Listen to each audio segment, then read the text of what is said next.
അല്ല, അവരങ്ങ് സമ്മതിച്ച പോലെ SFI നേതാവിനല്ലേ അറസ്റ്റ് ചെയ്തത്? 2 കിലോ കഞ്ചാവുമായിട്ട് അറസ്റ്റ് ചെയ്തത് SFI നേതാവിനല്ലേ?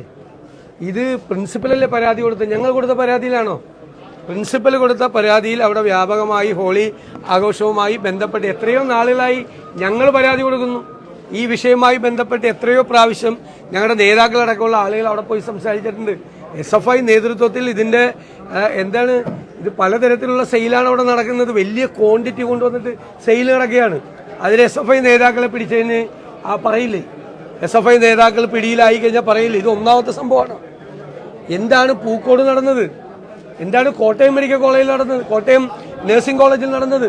സംസ്ഥാനത്തിന്റെ വിവിധ ഭാഗങ്ങളിൽ നടന്ന പല പ്രശ്നങ്ങളും ഹോസ്റ്റലിൽ നടക്കുന്നത് ഈ നേതാക്കൾക്ക് അവർക്ക് ഡ്രഗ്സിന് പൈസ വേണം. പൈസ കിട്ടാത്തപ്പോഴാണ് അവർ റാഗിംഗ് നടത്തിയത്. അവരാണ് ഇതിൻ്റെ അകത്ത് സെയിൽ നടത്തുന്നത് പല സ്ഥലത്തും. അപ്പോൾ അവരെ കുറ്റപ്പെടുത്തുക തന്നെ ചെയ്യും. ലഹരിക്ക് എപ്പോഴാണ് ഇപ്പോൾ ആക്ട് ചെയ്യാൻ തുടങ്ങിയത്? എപ്പോഴാണ്?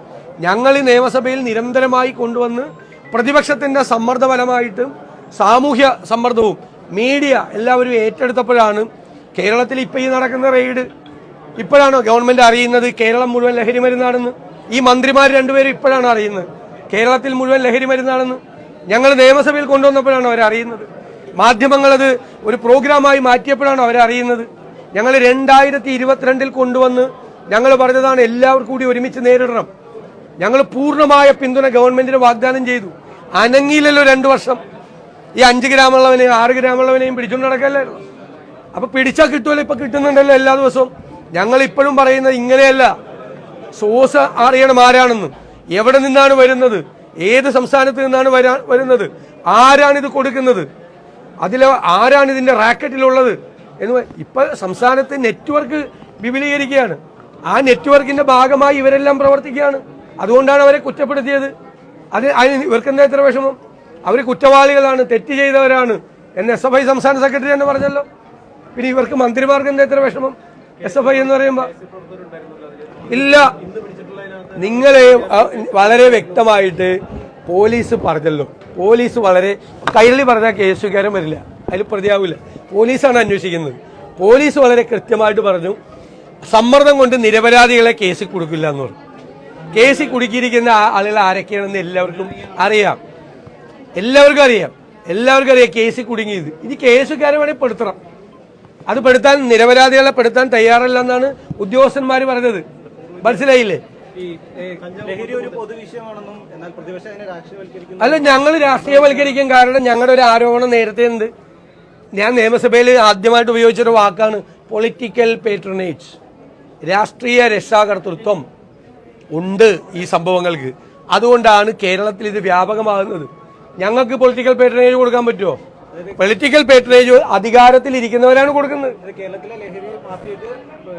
പൊളിറ്റിക്കൽ പേട്രണേജ് ഉണ്ട്, കൊടുക്കുന്നുണ്ട്. അത് നേതൃത്വം അറിഞ്ഞുകൊണ്ടാണോ? ആലപ്പുഴ, കൊല്ലം ജില്ലകളിൽ പിടിച്ച കേസുകൾ നിങ്ങളൊന്ന് അന്വേഷിക്കും. ആരായിരുന്നു അതിന്റെ പുറയിൽ? ഒരു ലോഡ് പിടിച്ചല്ല. ആരായിരുന്നു അതിന്റെ പുറയിൽ? നിങ്ങൾ അന്വേഷിക്കുക. കംപ്ലീറ്റ് ആയിട്ടുള്ള കാര്യങ്ങൾ അന്വേഷിക്കുക. ഒരു പൊളിറ്റിക്കൽ പേട്രണേജ് കൊടുക്കുന്നുണ്ട്. യുവജന വിദ്യാർത്ഥി സംഘടനകൾക്ക് അതുമായിട്ട് ബന്ധമുണ്ട്. അവരതിൽ നിന്ന് മാറ്റണം. മുതിർന്ന നേതൃത്വം പറഞ്ഞ് ഇത് കേരളത്തിന് അപകടമാണ്, ഇത് ചെയ്യരുത് എന്ന് പറഞ്ഞ് മാറ്റണം. അവർ പിടിയിലാവുമ്പോൾ ഞങ്ങൾ മിണ്ടാതിരിക്കണോ? SFIയുടെ യൂണിയൻ ജനറൽ സെക്രട്ടറി പിടിയിലാവുമ്പോൾ ഞങ്ങൾ മിണ്ടാതിരിക്കണോ? ഞാനതുകൊണ്ടാണ് ചോദിച്ചത്. പൂക്കോടുണ്ടായ സംഭവം, ഈ കോട്ടയത്തുണ്ടായ സംഭവമൊക്കെ ഇതിന്റെ തുടർച്ചകളല്ലേ?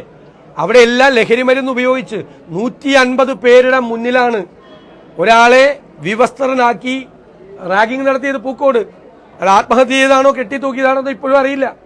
എന്താ ചെയ്തത്? കോട്ടയത്ത് കോമ്പസ് കൊണ്ട് ശരീരം മുഴുവൻ കീറിയ സ്ഥലത്ത് ഫെവിക്കോൾ ഒഴിച്ച്. അത്ര ക്രൂരമായ റാഗിങ്ങിന് ചെയ്യണമെങ്കിൽ ഡ്രഗ് അഡിക്ഷനെ പറ്റുള്ളൂ. അപ്പൊ അതാരാ നേതൃത്വം കൊടുത്തത്? സംഘടനാ ഭാരവാഹികൾ. അപ്പൊ ഞങ്ങൾ പറയാതിരിക്കോ? ഞങ്ങൾക്ക് അങ്ങനെ ഒരു ആരോപണമുണ്ട്. ആ ആരോപണം പറയുക തന്നെ ചെയ്യും. ഇല്ലെങ്കിൽ അവരതിൽ നിന്ന് പിന്മാറ്റണം.